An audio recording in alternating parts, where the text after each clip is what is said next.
So I finally watched the final episode of Oshi Season 1 and...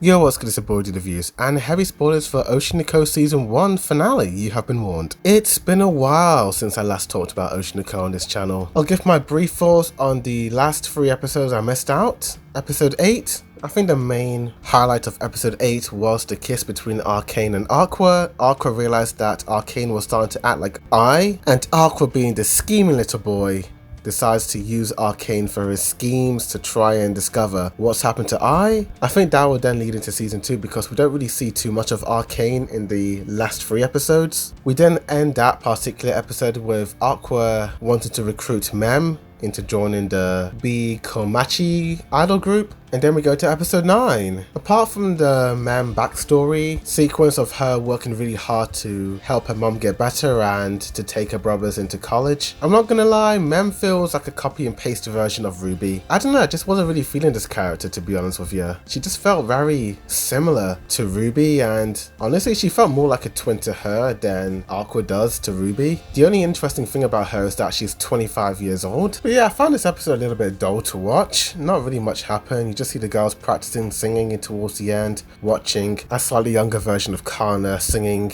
in a music video, which I thought was pretty well performed. But the most interesting thing about this episode was Aqua and Kabaragi's meeting. Kabaragi tells Aqua that he shouldn't keep digging into Ai's past because he might not like what he sees, and sometimes it's best not to know too much about someone you idolize, which does relate to the real world. I mean, how many times have people idolized certain celebrities and then when they meet them in person, how many times are they disappointed by that celebrity? Also, some people just idolize them to the point of they put them on pedestals, and whenever certain celebrities muck up, they end up showing everyone that, hey, they're not actually as amazing as they thought they were. They're just ordinary people with a lot of flaws. And I feel like I might fall into that category. Kabaragi then talks about Ai's past. When he first met her, she was kind of an ordinary gal. The way I was drawn in those flashbacks, she seemed to distance herself from people and keep to herself a lot more, which seems drastically different to the Ai that we know of from episode 1. But everything changed when she attended a theatre company and met a certain individual, and ever since then she seemed to be a more happy-go-lucky type of person. So I'm just wondering, who was the person she met and what exactly made her want to change? But apart from that, I wasn't as invested in episode 9, but episode 10, that got me back into loving Oshinoko once again.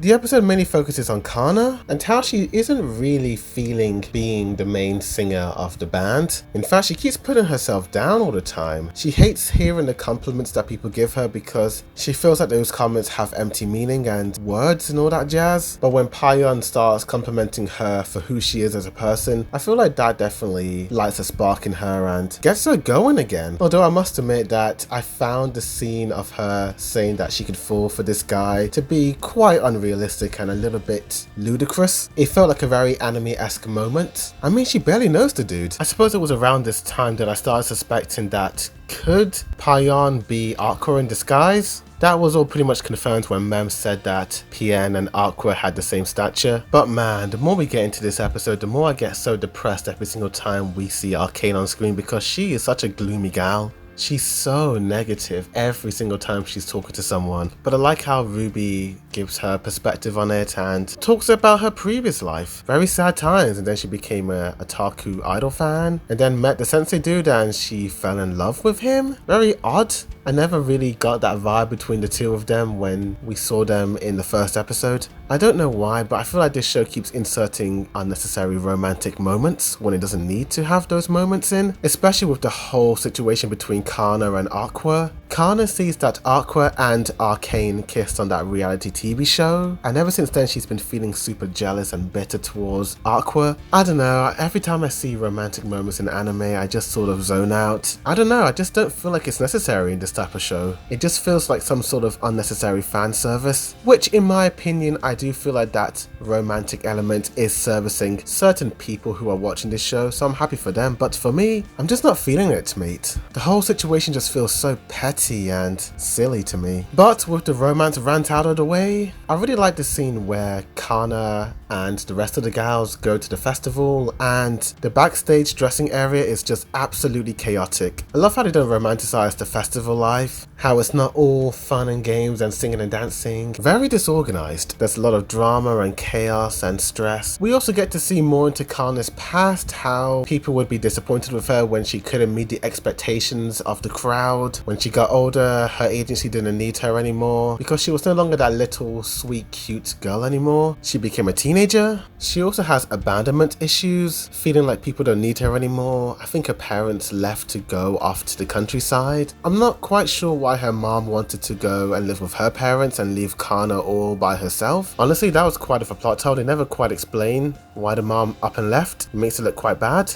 Man, I just keep feeling bad for Kana. She just wants to feel wanted by others and doesn't want to be forgotten. And she doesn't want to have Ruby and Mem fail alongside her. She wants to see them succeed. But Ruby tells her that let's just fail together and have a lot of fun. I love the art in this moment. It got so pretty and lush and vibrant. And now we come to the last episode of Oshinoko, episode 11. When those three girls perform, the animation just goes crazy. I think this is the best sequence I've seen so far of Oshinoko. I love the funny scene with the dude who was so hesitant about the idol group. He still thinks that I is the GOAT and no other group will surpass her group, but he was surprised by Kana and the rest of the gals and he ended up shaking his sticks in the air. And Aqua, he starts shaking those light sticks like he did as a baby. It was pretty funny and a nice callback to episode 1. And speaking of Aqua, we find out that the reason why he dressed up as Payon was just so that he can talk to Kana. It's nice seeing this soft side to Aqua. He isn't this cold, mysterious, brooding dude. He has feelings and emotions, even if he chooses not to show them. Aqua finds out that Arcane is going to the same theatre company that I went to and met the mysterious person that changed her. So in order to be a successful boyfriend, he wants to keep clinging on to Arcane and hopefully make her fall in love with him in the real world. Will that happen? I have no idea. But we do get some sort of intense rivalry between Kana and Arcane, which was quite surprising. But pretty much that's how the episode ends. It ends with Kana saying that she's not going to lose, Arcane saying she's not going to lose, and just getting these brief